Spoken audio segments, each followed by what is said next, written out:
Bonjour, nouvelle édition de l'actualité, mesdames et messieurs, bonsoir et bienvenue.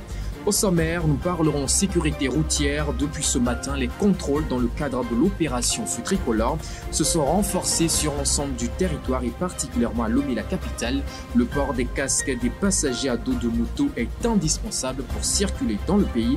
Des sanctions sont désormais prises. Puis le Togo renouvelle son engagement en ce qui concerne le traité de Stockholm, traité visant à interdire certains produits polluants. De nouvelles substances ont été rajoutées à la liste initiale, des précisions dans cette édition. Au-delà de nos frontières, la réélection du président Emmerson Mnangagwa à la tête du Zimbabwe ne fait pas l'unanimité. Alors que l'opposition politique du pays rejette les résultats du scrutin proclamé samedi dernier, les avis au sein de la population restent également mitigés. Le compte à suivre. Puis nous irons en Italie. Le centre d'accueil des réfugiés de la Croix-Rouge sur la petite île de Lampedusa est actuellement surpeuplé. Elle abrite depuis ce week-end plus de 4000 personnes pour un espace initial de 800. Les explications dans un instant. C'est tout pour les grandes lignes de cette édition. Mesdames et messieurs, les détails, c'est tout de suite. Rebonsoir et bienvenue. Le Togo revoit son plan national d'application de la Convention de Stockholm en vue de l'adapter aux nouvelles exigences et par rapport aux engagements environnementaux.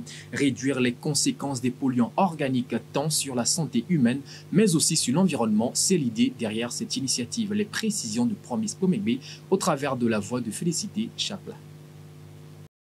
La Convention de Stockholm sur les polluants organiques persistants, signée par le Togo en juillet 2004, a pour objectif de protéger la santé humaine et l'environnement contre les incidences néfastes des polluants organiques persistants. Les parties prenantes interdisent ou prennent des mesures juridiques et administratives qui s'imposent pour limiter ou éliminer la production, l'utilisation, l'importation, mais également l'exportation des substances chimiques indiquées par la Convention. Actualisée, elle prend en compte d'autres substances polluantes organiques persistantes, POPs, ajoutées aux annexes de la Convention au fil du temps par la Convention des parties COP. Parmi les nouvelles substances ajoutées, l'on peut citer les pesticides comme les aldrines, andrines, chloranes et bien d'autres. Contrairement aux autres polluants atmosphériques, les polluants organiques persistants correspondent à des molécules complexes qui ne sont pas définies à partir de leur nature chimique, mais sur la base de 4 priorités dont la toxicité, la persistance dans l'environnement, la bioaccumulation, la capacité de transport longue distance. Elles sont associées à une vaste gamme d'effets nuisibles tels que la dégradation du système immunitaire, l'altération de la reproduction et le développement des propriétés cancérigènes. En vue d'adapter sa politique actuelle aux avancées en matière de réglementation au niveau international, conformément aux mises à jour de la conférence des parties COP, le Togo actualise son plan national d'application de la Convention sur les polluants organiques persistants. Il est question de vérifier ou déterminer la présence des nouvelles substances indiquées par la Convention et de prendre des mesures vis-à-vis de ces dernières. Pour rappel, le Togo a élaboré son premier plan d'application en 2006.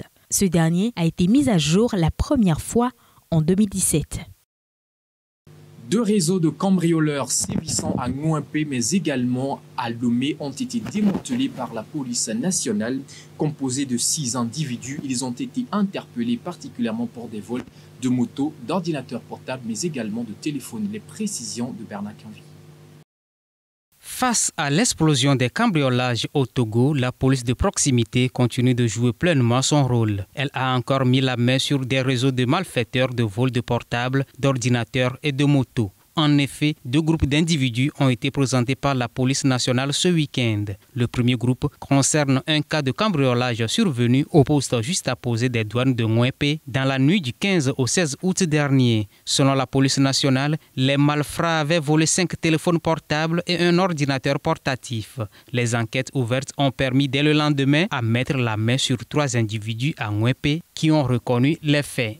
Le second groupe de malfrats a été interpellé à la suite d'une plainte déposée à la police par un vendeur de téléphones portables. Selon les faits, 2 individus ont tendu un piège au plaignant et ont réussi à emporter sa moto. Les investigations menées par la police ont permis, grâce à un apport significatif de la victime, d'interpeller 3 autres individus. Chez l'un des malfrats, 5 motos ont été retrouvées parmi lesquelles celle du plaignant. Ces 6 individus seront conduits par devant le procureur de la République de Lomé pour répondre de leurs actes.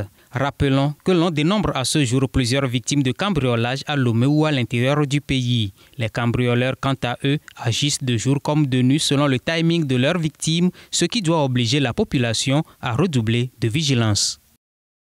Depuis quelques jours, l'on a pu constater que des contrôles se sont renforcés sur les routes togolaises et que les passagers à dos de motos sans casque font systématiquement objet d'interpellation. Ce matin, les forces de l'ordre sont passées à la vitesse supérieure avec des sanctions. Le compte rendu de Bernard Quinvy.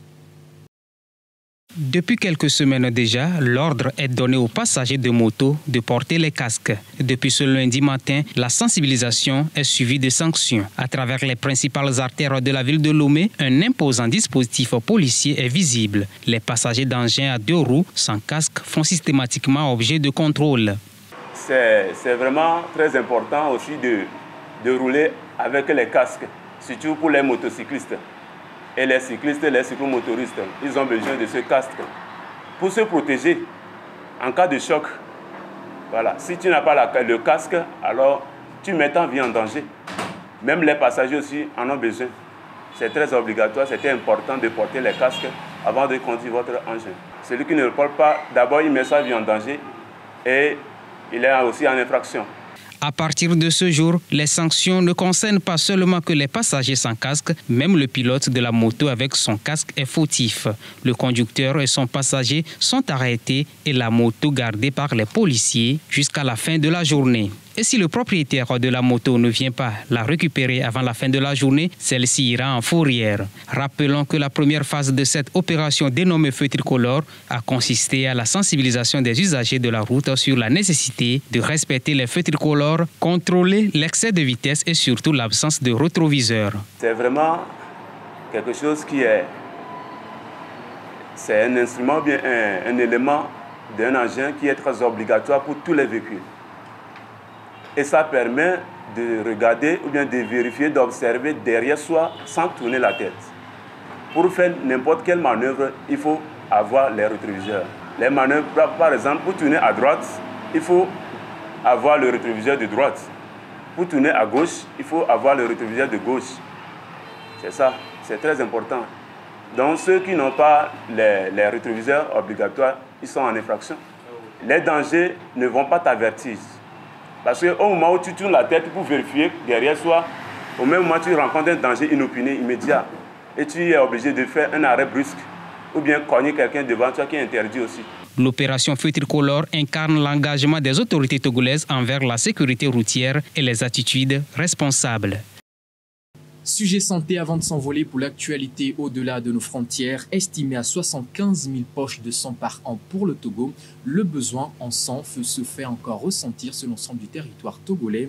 Le Grand Lomé, pour sa part, en a besoin de 45 000. Malgré les appels aux dons de sang, le fossé à combler reste encore grandissant. Malgré les multiples appels aux dons de sang pour sauver des vies en danger, le manque de sang dans les centres de santé ne connaît pas d'amélioration. La situation est toujours alarmante. Selon les universités sociales du Togo, dans les centres de santé, de nombreux individus ont un besoin urgent de sang pour survivre, mais n'en trouvent pas. La multiplication des accidents de circulation augmente chaque jour le besoin en sang pour soulager les blessés. Selon les chiffres du Centre national de transfusion sanguine CNTS, un déficit annuel de 21 000 poches de sang est enregistré. Au Togo, le besoin en poches de sang est estimé à 75 000 poches de sang par an. Pour la zone du Grand Lomé, 45 000 poches de sang sont nécessaires pour sauver ceux qui en ont besoin. Cependant, sur les 75 000 poches de sang dont a besoin le pays par an, près de 70% de la commande est satisfait. En 2020, seulement 36 000 poches de sang avaient été collectées suite aux diverses mobilisations autour de la question de pénurie de sang.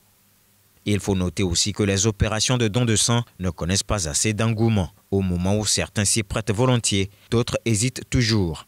Ces derniers pensent que le don de sang aurait des effets secondaires sur leur santé. Quant aux parturientes, les hémorragies sont les premières causes de décès chez les femmes. Quant aux nouveau-nés, l'anémie est la première cause de décès chez les enfants atteints de paludisme et les drépanocytaires rappellent les responsables sanitaires. Au-delà de nos frontières à présent, plus précisément au Zimbabwe, depuis ce samedi, Emmerson Mnangagwa a été reconduit à la tête du Zimbabwe pour un second mandat à l'issue d'un scrutin aux nombreux dysfonctionnements et dont les résultats ont été aussitôt rejetés par l'opposition politique du pays. D'ailleurs, au sein de la population, les avis sur les résultats de ce scrutin sont également mitigés. La victoire d'Emmerson Mnangagwa à la présidentielle au Zimbabwe alimente encore les conversations et fait toujours la une des journaux à Harare. La population reste partagée. Des Zimbabwéens dénoncent des résultats biaisés, alors que d'autres pensent que l'essentiel reste l'avènement d'une nouvelle ère. Ici, nous attendons le changement, le développement du pays et la stabilité économique. Les résultats ne sont pas bons. Il y a une erreur quelque part. Je n'ai pas bien suivi les résultats parce que je n'étais pas connecté. Mais nous les acceptons tels quels parce que c'est la décision de la majorité et nous la respectons. Une sortie contraire à celle du chef de l'opposition, Nelson Chamisa, a contesté dimanche des résultats donnant le président sortant vainqueur et a revendiqué la victoire.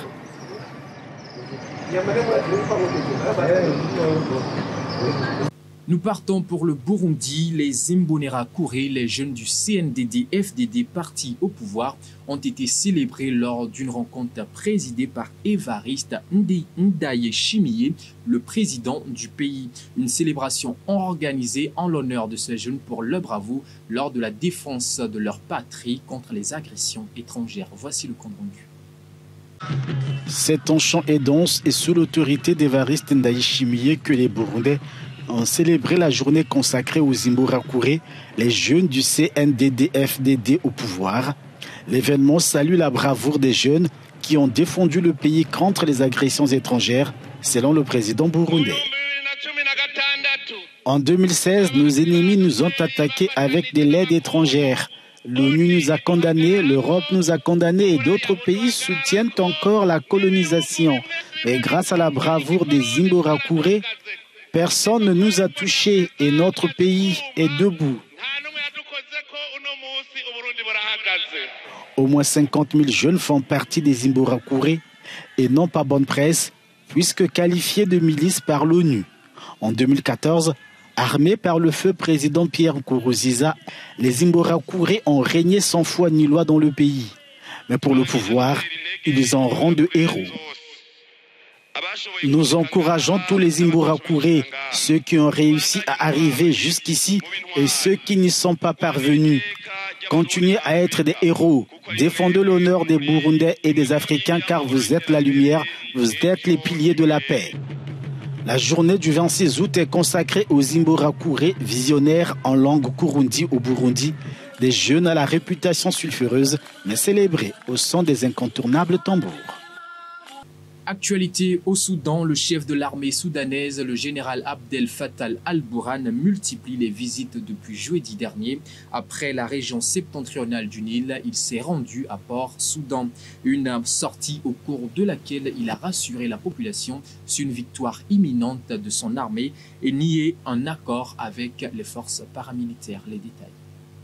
Le chef de l'armée soudanaise a appelé lundi à Port-Soudan à en finir avec la rébellion des paramilitaires. Le général Abdel Fattah al-Burhan est sorti il y a quelques jours du quartier général des forces armées où il était assiégé depuis le 15 avril par les forces de soutien rapide. Je confirme que mon départ du quartier général s'est fait sans aucune aide et que je ne suis pas sorti au prix d'un accord quelconque. Il s'agissait d'une action militaire menée par les forces armées. Et quiconque affirme qu'il y a eu un accord se fait des illusions. Nous ne sommes pas d'accord avec les traîtres ou ceux qui ne font pas partie du peuple soudanais. Le chef de l'armée soudanaise dit avoir quitté Khartoum jeudi grâce à une opération menée par ses troupes. Nous sommes fiers que nos frères de la marine aient participé à cette opération. ainsi que ceux de l'armée de l'air et des forces terrestres. Nous avons enregistré au cours de cette opération 2 martyrs.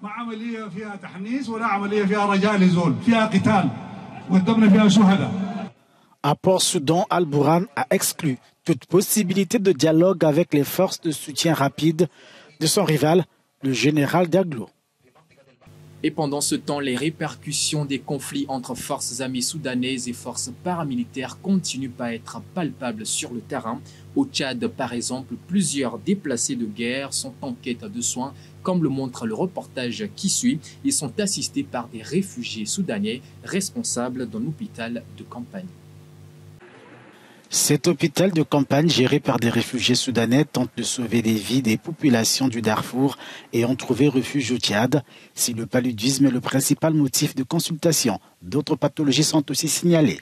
C'est la saison du paludisme, mais nous avons aussi des maladies chroniques, des maladies non transmissibles, le diabète, l'hypertension, les maladies cardiaques et les livraisons de médicaments ont été complètement interrompues pendant plus de 2 mois. On sait que les hôpitaux de Généina se sont effondrés il y a 2 ou 3 mois. Ils n'ont plus accès aux soins médicaux de base. Des dizaines de réfugiés attendent de voir un médecin à l'extérieur de la tente. Ces hommes et femmes ont quitté le Soudan, livrés au chaos. La guerre a commencé, nous avons été chassés de nos maisons à Généina et nous sommes venus ici à Adré et nous y sommes toujours. Nous ne pouvons pas retourner chez nous et n'avons pas de soins médicaux ici. Dieu merci, nous sommes reconnaissants pour tout. Mais nous avons besoin d'un gynécologue et d'un obstétricien. Les habitants de Généina ont créé cet hôpital, mais nous avons besoin de gynécologues. Depuis le début de la guerre au Soudan, plus de 4,3 millions de personnes ont été déplacées, dont quelques 3,2 millions à l'intérieur du pays, selon l'Agence des Nations Unies pour les réfugiés. Et on en parlait dans les titres en Italie, la situation reste critique, particulièrement à Lampedusa, le centre d'accueil de la Croix-Rouge qui initialement devrait abriter 800, prend en charge actuellement 4000 personnes, ceci avec une arrivée en grand nombre ce week-end de certains migrants. Une situation d'urgence, expliquent les responsables. Des centaines de migrants ont continué d'affluer ce week-end sur la petite île italienne de Lampedusa. Peu à peu, le centre géré par la Croix-Rouge italienne se retrouve de nouveau surpeuplé. Les arrivées, plus nombreuses qu'à l'ordinaire, combinées à la mer agitée de lundi, qui a rendu plus difficile le transfert des migrants hors de l'île, ont compliqué les opérations du centre, selon les responsables. Il est évident que la situation est critique et qu'il s'agit d'une situation d'urgence, étant donné que 4000 personnes se trouvent dans une structure initialement prévue pour en accueillir 800. Pour l'instant, il y a suffisamment de sanitaires pour tous les occupants. Nous avons dû augmenter le nombre de toilettes en ajoutant des structures d'urgence. La cuisine a été améliorée et ce sont là les mesures les plus importantes. Les personnes vulnérables sont accompagnées dans la mesure du possible. Et vous comprendrez qu'avec un tel nombre de personnes, il n'y a physiquement plus d'espace. Nous essayons de suivre en particulier les personnes vulnérables et les mineurs en général. Nous suivons également les familles dans la mesure du possible. Le choix est donc évident car les mineurs non accompagnés sont clairement une priorité. Selon le ministère italien de l'Intérieur, plus de 113 000 migrants, dont 12 000 mineurs, sont arrivés en Italie par la mer en 2023. Situé à 187 km de la côte tunisienne, Lampedusa est devenu un point de passage pour les migrants vers l'Europe. La première ministre italienne Giorgia Meloni a demandé l'aide de l'Union européenne pour conclure un accord avec la Tunisie afin d'arrêter les bateaux de migrants en échange d'une aide économique. Voilà, point final à cette édition. Merci à vous de nous avoir suivis. On se retrouve demain. D'ici là, portez-vous bien.